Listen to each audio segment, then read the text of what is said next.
میں کچھ دن پہلے ایک جگہ تعزیت اور ڈرتا ڈرتا گیا تعزیت کرنے. پرانے جاننے والے تھے, دوستوں کا رشتہ تھا, تو میں ایک ہی بیٹا تھا, تو وہ مجھے پتا چلا کہ ٹرین ایکسیڈنٹ میں انتقال کر گیا. تو میں ڈرتے ڈرتے گیا کیونکہ معاملہ مشکوک تھا.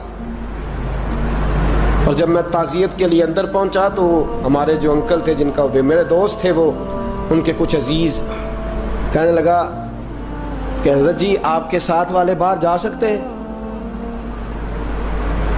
تو میں نے کہا چلے جاتے ہیں. میں دوستوں کو گاڑی میں بھیج دیا, اور جب میں نے اس سے بات چیت کی, کہنے لگا میرا بیٹا ایکسیڈنٹ تو میں نے بنایا ہے, وہ تو خودکشی کر کے مرا ہے. شادی کے 11 سال بعد خدا نے ایک بیٹا دیا تھا, اور مجھ سے غلطی یہ ہوئی, میں نے کہا میرے بیٹے کو تکلیف کوئی نہ آئے. اس کے منہ سے جو نکلا میں نے اسے دیا, جو اس نے مانگا میں نے دیا. کہتا ہے جو شخص 16,000 مہینے کا کمائے اور بیٹے کو 40,000 کا موبائل خرید کے دے, کہتا ہے میں نے ہر سہولت اسے دی. پھر ایک امیر کی لڑکی سے یونیورسٹی میں پڑھتے ہوئے اس کا تعلق بنا. بچی کے میسج بھی میں نے اپنے موبائل, اس بچے کے موبائل میں دیکھے, اور اس لڑکے نے جو میسج سینڈ کیے وہ بھی میں نے دیکھے. پھر میں گھر پہنچ گیا, میں نے بیٹے سے منتیں کی کہ بیٹا وہ ہمیں رشتہ نہیں دیں گے, ہماری برادری بھی چھوٹی ہے اور ہمارے جیب میں پیسے بھی کوئی نہیں. پھر میں ان کے گھر گیا, بیٹا نہ مانا, اور میں نے اس شخص کو بلا کے کہا تیری بیٹی کے میسیج ہیں, خدا را خیال کر, اور تیرے تو 7 بچے ہیں, میری گود میں تو ایک ہی پھول کھلا ہے, میں کدھر جاؤں, خیال کر. اس نے کہا دوبارہ تو نے نام لیا تو ایسے کیس میں باپ بیٹے کو پھنساؤں گا کہ ساری زندگی نکل نہیں سکو گے. نے کہا میں نے بیٹے سے کہا کہ بیٹا میں نے پگڑی تک رکھی ہے پر مجھے رشتہ نہیں ملا, تو باز آ جا. کہنے لگا 3 راتیں میرا بیٹا سویا نہیں, اور مجھے کہنے لگا حضرت جی وہ 4تھی رات سویا ہے تو دوبارہ اٹھا نہیں. مجھے کہنے لگا مجھے اجازت دو کہ میں اس بیٹی کو بھی قتل کر دوں اور اس کا باپ بھی قتل کر دوں, میرا تو گھر اجڑ گیا نا. وہ کہنے لگا میں کبھی کبھی دوستوں کے پاس جا کے رات گزار لیتا ہوں اور میں اپنے دل کو سکون دے لیتا ہوں, لیکن اس کی ماں اس کے جوتے سینے سے لگائے پھرتی ہے, اس کی اماں اس کے پرانے کپڑے لے کے سینے سے لگائے پھرتی ہے. کہنے لگا حضرت جی کوئی کوشش کرو, کوئی دعا کرو کہ اللہ مہربانیاں کرے. میں کہہ تو نہیں سکا ان سے, لیکن میرے دل میں خیال آیا کہ کس نے کہا تھا کہ بچہ یونیورسٹی میں کو ایجوکیشن میں داخل کراؤ, کس نے کہا تھا کہ اس کے ہاتھ میں آگ کا انگارہ دو. میرے دوست, آپ تیز آنچ تیز آگ جلا کے اس کے قریب مکھن رکھو, اور پھر مکھن سے کہو کہ ڈلنا نہ, پھر مکھن سے کہو کہ پگھلنا نہ. بھئی تیز آگ قریب جلا دی اور تو کہتا ہے پگھلنا, یہ کیسا ممکن ہے؟ ہو سکتا ہے؟ بولیے نا, ہو سکتا ہے؟ لڑکا اور لڑکی کٹھے کالج میں پڑھیں, ایک کمرے میں رہیں, ایک چھت کے نیچے رہیں, ایک دوسرے کو دیکھیں, نام جانیں, فون نمبر پاس ہو, اور پھر کہنا کہ تم عشق کا چکر نہ لڑانا, کیسے ممکن ہے؟ اور بڑے سیانے بندے کہتے ہیں حضرت صاحب اعتماد ہونا چاہیے اولاد پہ. میرے نبی پاک کو اپنی بیویوں پہ اعتماد نہیں؟ عبداللہ ابن مکتوم نابینے سے ابھی آئے ہیں تو حضور نے فرمایا پردہ کر لو. حضور کو اعتماد نہیں؟ مصطفیٰ سے پاک گھر کسی کا ہو سکتا ہے؟ فرمایا پردہ کر لو, نقاب ڈالو. سونے وہ تو نابینا ہے, فرمایا تمہیں تو نظر آتا ہے نا, ڈالو نقاب. یہ اعتماد ہونا چاہیے. یہ کیسا اعتماد ہے کہ تو تیز آگ جلائے اور مکھن قریب رکھ کے اعتماد کر, یہ کیسا اعتماد ہے؟ ایک حدیث سنانے لگا ہوں, زندگی بھر بھولنا نہ, دل کی تختی پہ لکھنا یہ روایت. توجہ ہے آپ کی؟ جاگ رہے ہیں؟ باہر والوں کو میری بات کی سمجھ آ رہی ہے؟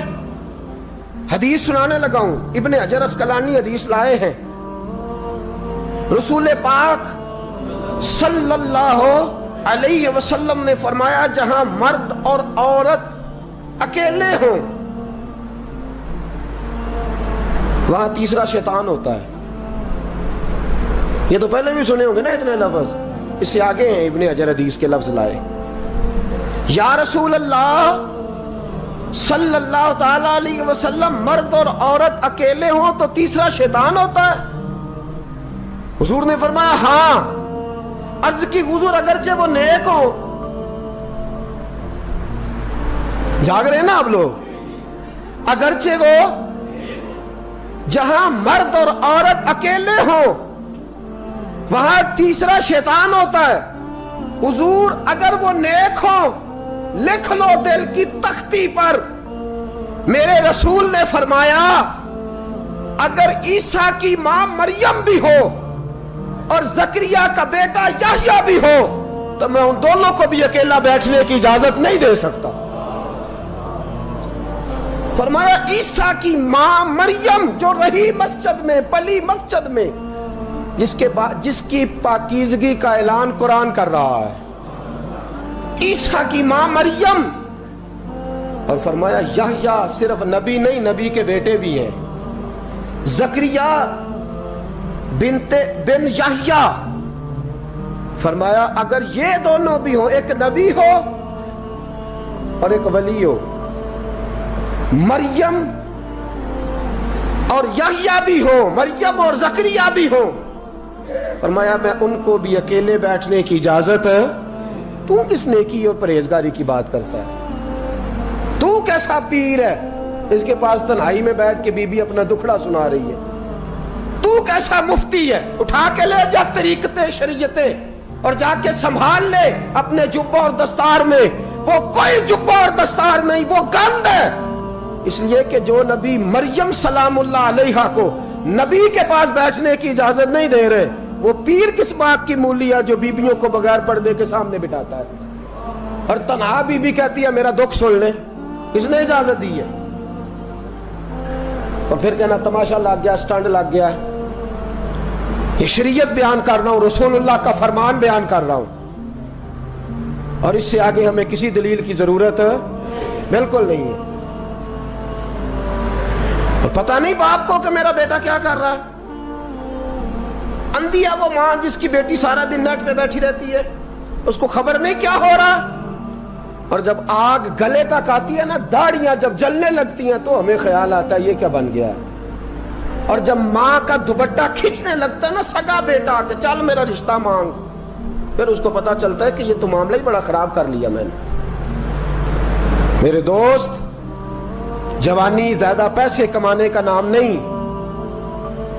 اگر تو قیمتی کپڑے پہنتا ہے تو تو جوان نہیں. تو 50 کلو وزن بائیں ہاتھ سے اٹھا لیتا تو تو جوان نہیں. اگر تو ڈگریوں کا ڈھیر لگایا ہے اور تیرا دراز اور الماری بھر گئے ہیں تو تو جوان نہیں. اور اگر تو نے اپنے خاندان اور معاشرے میں اونچا افسر بن کے نام کما لیا تو جوان نہیں. جوان اس کو کہتے ہیں جس کی جوانی پاکیزہ ہوتی ہے. جوان اس کو کہتے ہیں جس کی نظر جھکی ہوئی ہوتی ہے. جوان اس کو کہتے ہیں جو حیا کا پتلا ہو. جوان اس کو کہتے ہیں جو شرم کا پیکر ہو. جوان اس کو کہتے ہیں جس کی نظر سے معاشرے کی بہو بیٹیاں بچی ہو. جوان وہ ہوتا ہے، جوان بھی ہو پاکیزہ بھی ہو. جوان وہ ہوتا ہے کہ میرے رسول پاک نے فرمایا صبح قیامت اللہ عرش کے سیدھے جانب جوان کھڑا کرے گا. 30 سال کا جوان، چڑھتی جوانی، خوبصورت آنکھیں، روشن چہرہ، اس کا وجود طاقت والا. نبی آگے بڑھ کے پوچھیں گے یا اللہ یہ کون ہے جو تیرے دائیں جانب کھڑا ہے؟ اللہ فرمائے گا یہ وہ جوان ہے کہ خوبصورت عورت نے اسے کہا تھا میرے ساتھ منہ کالا کر لے، پر اس نے نظر جھکا کے کہا تھا انی اخاف اللہ. نہ بھائی میں تو اپنے اللہ سے ڈرتا ہوں. فرمایا یہ پاک جوانی والا ہے، یہ حاجی نہیں، نمازی نہیں، یہ ولی نہیں، یہ صوفی نہیں، یہ وہ نہیں جو غوث زماں ہو، قطب دورہ ہو، پیر طریقت نہیں، مفتی وقت نہیں. یہ خالی جوان ہے پر پاک جوانی لے کے آیا ہے. یہ خالی جوان ہے پر پاکیزہ جوانی لے کے آیا. یہ خالی جوان ہے پر اس کی نظروں میں حیا بڑی ہے. یہ پاک، یہ کیا تماشا لگ گیا عشق کا چکر. اور آج جتنی مصیبتیں کھڑی ہوئی ہیں اس عشق مجازی کے روگ نے کھڑی کر دی ہیں ہر جوان. ہمارا ایک بچہ تھوڑے دن پہلے اس علاقے کا محمد طیب نام کا شہید ہو گیا. وہ ایک کونے میں رہنے والا, ایک محلے میں ایک چھوٹے سے کونے میں رہنے والا بچہ تھا نا. میرے ساتھ دوست موجود ہیں.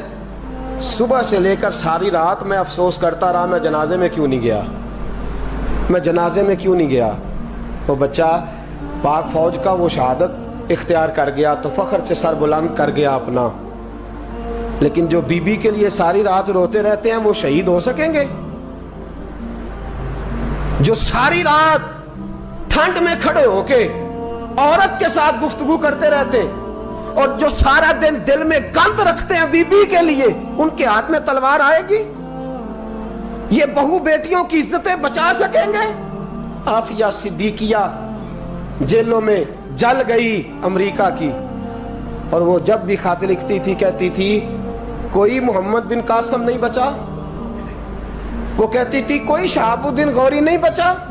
اور وہ جب بھی, اب تو خیر اس کا ذہنی توازن ہی کام کرنا چھوڑ گیا, وہ بی بی جب بھی خط لکھتی تھی نا اہل پاکستان کو تو کہتی تھی پاکستان والوں بتاؤ کیا تمہارے اندر کوئی بھی خالد بن ولید کا ماننے والا نہیں؟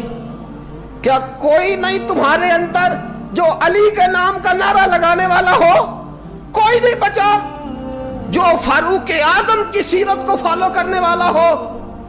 کوئی لاؤ جس کے ہاتھ میں تلوار ہو اور مجھے سمجھ آئے کہ یہ وہ ہے جو حسن اور حسین کا نام لینے والا ہے. کوئی نہیں بچا, اس لیے کہ گندگی دماغ میں, گندگی دل میں, گندگی روح میں تو اس کام کے لیے آیا تھا.